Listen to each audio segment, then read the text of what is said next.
তো কি খবর জি দাদারা, তো আশা করি ভালো আছেন, ভালো থাকেন, সুস্থ থাকেন। আমাদের ঠিকানাটা বিশেষ করে মনে রাখবেন, কুতুবগঞ্জ রিকোবাড়ি প্রাইমারি স্কুলের পাশে রোডের ধারেই আমাদের গ্যারেজ। তো আশা করি দেখতেই পাচ্ছেন যে আমি এর আগে কয়েকদিন আগে আমি ছেড়েছিলাম বাজাজ RE62 সিঙ্গেল ফ্ল্যাগের গাড়ি। তো পুরোটা আমি ফুল ইঞ্জিন ওপেন করেছিলাম, ভাইচার ধোয়া এইটাই গাড়ি দেখতেই পাচ্ছেন আপনারা রিয়েলি। তো কোনো কারণে ভিডিও আমি করতে পারিনি। তো আজকে আমি চেম্বার পেয়ে নিয়েছি। চেম্বার পাওয়ার পরই কিন্তু আমি প্রত্যেকটা পার্টসকে আমি নিচে বিছিয়ে আপনাদেরকে দেখালাম, নিচে বিছিয়ে পুরোটাকে আমি ভিডিও করেছি যে একটা ইঞ্জিনের ভিতরে কতটা পার্টস থাকে। তো ফাইনালি আমি বর্তমানে এর ক্যারিং বসাবো, গিয়ার বক্স বসাবো। আপনারা রিয়েলি শুরু থেকে শেষ অবধি দেখার চেষ্টা অবশ্যই করবেন। আর যে যেখান থেকে দেখো না কেন, যারা এখন অবধি বেল আইকন বাজার নিয়ে অবশ্যই বাজিয়ে নেবেন। যে কোনো ভিডিও ছাড়ি না কেন আপনাদের কাছে শীঘ্রই পৌঁছে যাবে। তো আমার যে কোনো ভিডিওর মাধ্যমে আমার নিজের মোবাইল নম্বর দেওয়া থাকে। আপনারা যদি কথা বলতে চান কিংবা কোনো অসুবিধা হয়, এই যে কীভাবে গিয়ার বসাবেন অবশ্যই দেখে নেবেন, অসারটাও দেখে নেবেন। তো আপনারা ওই কলে ওই মোবাইলে আপনারা যোগাযোগ করতে পারেন। তো রিয়েলি আমার ক্যারিং গিয়ার বক্স বসানো কমপ্লিটের মধ্যেই আছে, শুধু এই যে গিয়ারটা কাজ করবে এটাও কিন্তু আমি বসাবো। তো আপনারা দেখেন রিয়েলি কী সিস্টেমে বসাবেন। আর ওয়াশারটা কিন্তু ওপরে দিয়ে দিবেন, তো অটোমেটিক বসে যাবে। আমি একটা ওয়াশার দিয়ে দেবো উপরে, আপনারা এই সিস্টেমে কাজ করবেন। যে যেখান থেকে দেখুন না কেন অবশ্যই একটা ফলো করে রাখবেন, অবশ্যই একটা লাইক করে পাশে থাকবেন। তো দেখতেই পাচ্ছেন যে বেল আইকনটা অবশ্যই বাজিয়ে নেবেন। তো আপনারা কী করবেন, পুরোটা পার্স বসার পর কিন্তু আপনাদেরকে পুরোটা পার্সে মোবিল কিন্তু দিয়ে দিতে হবে। এই মোবিলটা কিন্তু নতুন না, কিন্তু নতুনের মতন ভালো মোবিল আছে, আমি এটাকে ইউজ করলাম। তারপর আপনারা ঠিকভাবে আঠাগুলো এত সুন্দর করে দিবেন যেন কোনো কারণে যেন লিকেজের চ্যান্সটা না থাকে। বাজাজ গাড়িতে প্রায় লিকেজের চ্যান্সটা থাকে, কি লিকেজ মানে মোবিল বের হয়ে যেতে পারে। তো ফাইনালি আমার এটা নতুন চেম্বার, বর্তমানে আমি ব্যারিং অয়েল সিল সবগুলো ফিটিং করে নিয়েছি। এখন বর্তমানে লাগাচ্ছি। নতুন চেম্বার দেখতে পাচ্ছেন কিনা, প্রায় আপনার ধরে নেন যে 6,500 টাকার মতন দাম নিল এই চেম্বারটার। আপনাদেরকে বলেছিলাম এর আগের ভিডিওতে যে আমি দাম কত নেবে কিংবা কখন পাবো, অবশ্যই আপনাদের সামনে ভিডিও তুলে ধরবো। তো দেখতেই পেলেন যে আমি আজকের ভিডিওতে সবগুলো কথা তুলে ধরলাম। আর কীভাবে আপনারা নাটগুলো লাগাবেন অবশ্যই হাত দিয়ে কিন্তু আমি দেখালাম। অবশ্যই মনোযোগ দিয়ে শুরু থেকে শেষ অবধি অবশ্যই দেখার চেষ্টা করবেন। অবশ্যই আপনারা কিছু না কিছু শিখতে পারবেন। যারা নতুন আছে তাদের জন্য তো অনেক ভালো, যারা পুরাতন আছেন অবশ্যই আপনারা একটা বেল আইকন বাজিয়ে পাশে থাকবেন, একটা লাইক করে দেবেন। সকলকে এই ভিডিও দেখার জন্য অনেক ধন্যবাদ। তো আমার ভিডিওগুলো একটু বড় হয়, কারণ হলো যে আমি বুঝাবার জন্য একটু বড় করি। আমার ভিডিও হলো 18 মিনিটের হয়, 15 মিনিটের হয়, 10 মিনিটের হয়, 6 মিনিটের হয়, 3 মিনিটের হয়, 2 মিনিটের হয়, সব রকমের ভিডিও আমি করে থাকি। আমাদের এখানে গ্যারেজে বাজাজ, টিভিএস, প্যাজিওর A to Z কাজ করা হয়। তো দেখতে পেলেন যে নতুন চেম্বার বসিয়ে দিলাম। তারপরে আমি কি করলাম, কয়েলটা কিন্তু পুরাতনই, গাড়ির বয়স বেশি না। আমি ওই ভিডিওর মাধ্যমে কিন্তু বলেছিলাম যে গাড়ির বয়স প্রায় 2 থেকে 2.5 বছর, 7-এর মডেল।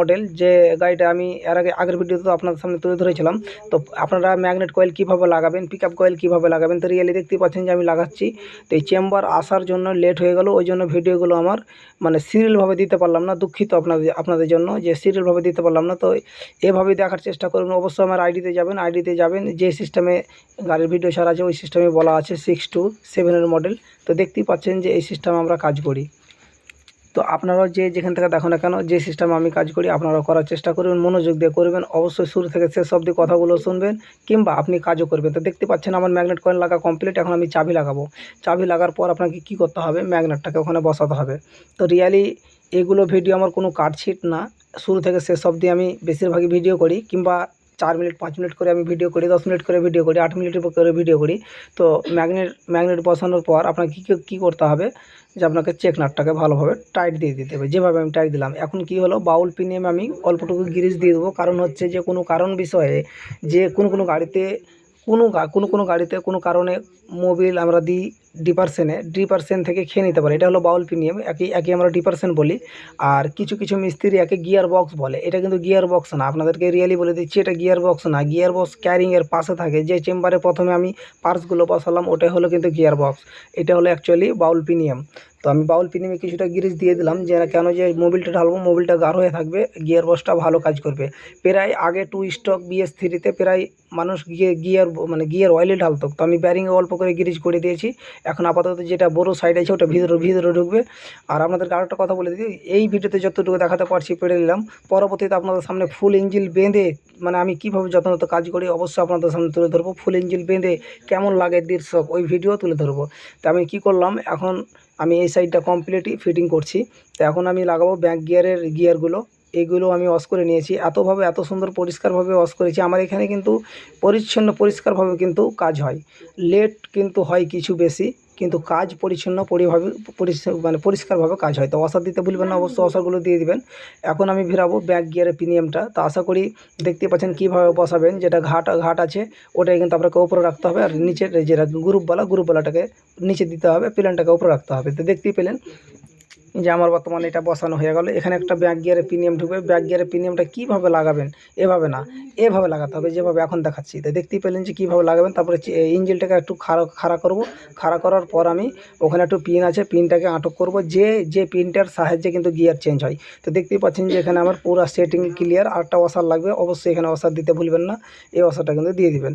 তো দেখতেই পেলেন যে আমি কী সিস্টেমে কাজ করছি আর কী সিস্টেম আপনাদেরকে বুঝিয়ে বলছি। তো অবশ্যই এই ভিডিওগুলো শুরু থেকে শেষ অবধি দেখার চেষ্টা অবশ্যই করবেন, আর মনোযোগ দিয়ে দেখবেন। আর কারো কানে কথা সিস্টেমে কারো নেবেন না। যে যেখান থেকে দেখছেন অবশ্যই শুরু থেকে শেষ অবধি দেখবেন, আর যে যেখানে কাজ করানো না কেন ঠিকভাবে আপনারা করার চেষ্টা করবেন। তো দেখতেই পেলেন যে সম্পূর্ণ এই সাইডে আমি ক্লিয়ার, দুটো ডাউল ভরে দিলাম। এখন প্যাকিং লাগাবো। প্যাকিং লাগার পর আমার চেম্বার লাগা যাবে, বাস। চেম্বার লাগার পর বাস পরবর্তী ভিডিওতে আপনাদের সামনে তুলে ধরবো কি কাজ করব, কি করব, কি দেখাবো, অবশ্যই তুলে ধরবো।